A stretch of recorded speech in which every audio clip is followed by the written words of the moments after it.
parti And pour vous entretenir avec le khalife général des Tidianes à l'occasion de ce Mawlid. On peut connaître la teneur de vos échanges. Oui, je pense que c'est presque public. Hein.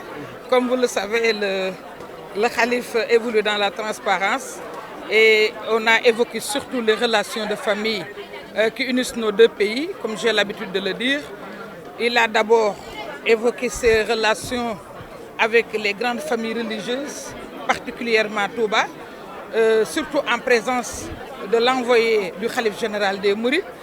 Mais il a évoqué aussi des événements qui ont précédé ma naissance et qui ont étayé les relations qui lient son père et le mien.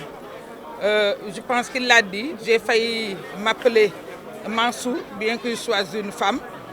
Et il l'a évoqué encore une fois pour dire tout simplement qu'il ne parle même pas de ma personne, mais qu'il s'adressait à ceux qui m'accompagnaient, c'est-à-dire les militants, les responsables de And Saxal Liguey, qui ont bien voulu m'accompagner, qui se sont fidélisés autour de moi et qui continuent de m'accompagner. Alors, vous faites partie d'un parti qui est dans le landerneau politique sénégalais. Vous avez entendu l'appel du khalife général des Tidianes, l'appel à l'unité des esprits et des cœurs. Comment est-ce que vous appréhendez cet appel? Je pense que nous sommes dans cette dynamique. Nous sommes dans cette dynamique et il le sait. Parce qu'il avait l'habitude de me dire qu'il est inutile de polémiquer. Je lui ai rappelé tout à l'heure ses directives et ses instructions. Je lui ai dit que je n'ai pas le droit de faire certaines choses. Compte tenu de nos relations, il n'hésite pas à me rappeler à l'ordre. Et c'est ça l'essentiel. Je pense que dans la vie, il faut être aiguillonné, il faut être orienté, il faut être encadré. Il a l'habitude de lancer cet appel.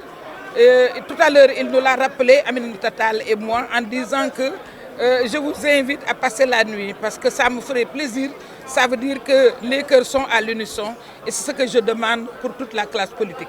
Et je pense que nous sommes dans cette dynamique et cette dynamique va se consolider parce qu'à chaque fois qu'il y a concertation, à chaque fois qu'il y a échange, à chaque fois qu'on mène une démarche inclusive, je pense qu'on peut toujours trouver un consensus.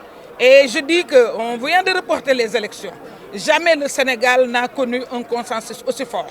C'est l'opposition qui était contre le report. Aujourd'hui, c'est l'opposition qui a demandé le report pour régler les griefs qui entourent effectivement le processus électoral. Nos deux plénipotentiaires sont des responsables du parti. Et c'est le parti qui les a envoyés autour de la table du dialogue national. Donc on ne peut pas envoyer des responsables de son parti et avoir la malhonnêteté de prendre le contre-pied. Moi, je ne le fais pas. Moi, je ne le ferai jamais. Ils sont aussi responsables que moi dans le parti. Et c'est le parti qui a voulu que ce sont ces deux-là qui nous représentent au niveau de la commission politique. À partir de ce moment, j'assume tout ce qui se passe là-bas. Je l'assume parce que ce sont eux qui se sont engagés, les plénipotentiaires. Il est là, à côté de moi. Ils se sont engagés à effectivement avoir un planning, avoir un agenda bien structuré, bien rétabli avec des OS pour effectivement prendre à charge tout ce que nous leur reprochons. Or, parmi les reproches, il y a le problème du fichier, parmi les reproches, il y a le problème du parrainage, il y a le problème des inscriptions fictives.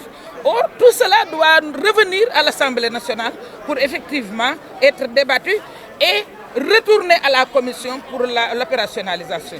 Donc, pour tout cela, on ne pouvait matériellement pas tenir les élections le 1er décembre 2019.